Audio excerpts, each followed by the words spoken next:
Ángel, ¿qué tal? Buenas noches. ¿Qué tal? ¿Cómo estamos? Buenas noches. Buenas noches. Pues la noticia del día es una cifra, esa subida del salario mínimo 50 euros a los 1.184 mensuales y ese rifirrafe político que ha provocado dentro del gobierno entre el Ministerio de Hacienda y Sumar. ¿Por qué ese rifirrafe? Bueno, pues sí, como dices, el gobierno ha subido esos 50 euros mensuales, unos 700 euros al año, pero Hacienda no va a elevar el mínimo que hay que cobrar para tener que hacer la declaración de la renta.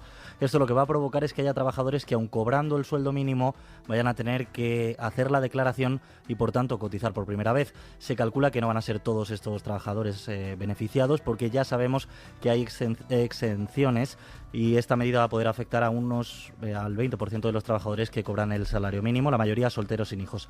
La discrepancia entre el Ministerio de Trabajo y Hacienda ya era conocida, pero hoy se ha escenificado en público en la propia rueda de prensa del Consejo de Ministros. Escuchamos a la portavoz del Gobierno, Pilar Alegría, y a Yolanda Díaz de Trabajo.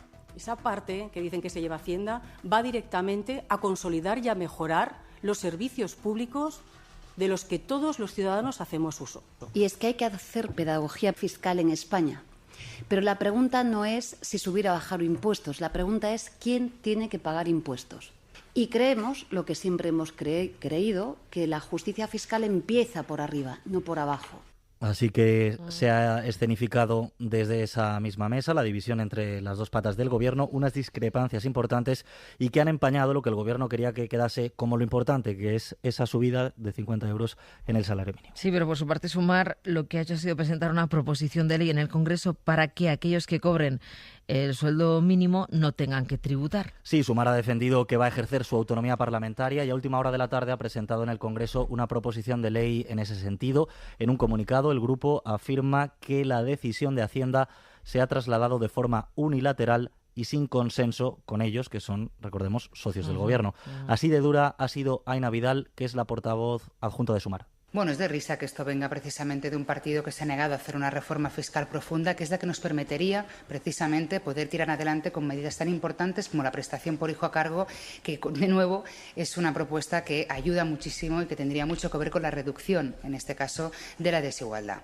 Y por cierto que el PP, que se había opuesto a la subida del salario mínimo porque se hacía, decían entonces, sin el beneplácito de los empresarios, ha anunciado que va a hacer lo mismo. Pues reitero mi petición, ahora que se está celebrando el Consejo de Ministros, de que se ajuste el IRPF del nuevo salario mínimo y que las cantidades del salario mínimo no tributen en el impuesto de la renta de las Dice personas Alberto Núñez físicas. Feijóo que lo hace para que el Gobierno no sea quien haga caja con esta subida del salario mínimo. Vía excusa del exterior.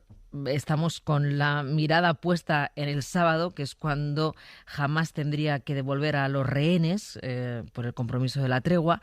Y Netanyahu ha amenazado hoy con volver a atacar si Hamás no devuelve a los rehenes, aunque ayer es verdad que Hamás matizó, ¿eh? Sí, a Hamás recordemos que ha paralizado temporalmente la entrega de esos secuestrados, aduciendo que Israel está incumpliendo la tregua y que no se negaban a hacer esa entrega de los rehenes el sábado. Por ejemplo, dice uno de los argumentos de Hamás es que Israel está retrasando también la liberación de rehenes israelíes en las cárceles palestinas. Hoy Netanyahu ha hecho suya la amenaza de ayer de Trump, acuérdate cuando dijo que se abrirían las puertas del infierno en la tierra. Si no se liberaba. Exacto, y lo que dice el primer ministro israelí es que si no se libera a los palestinos, como se había acordado, van a volver los combates.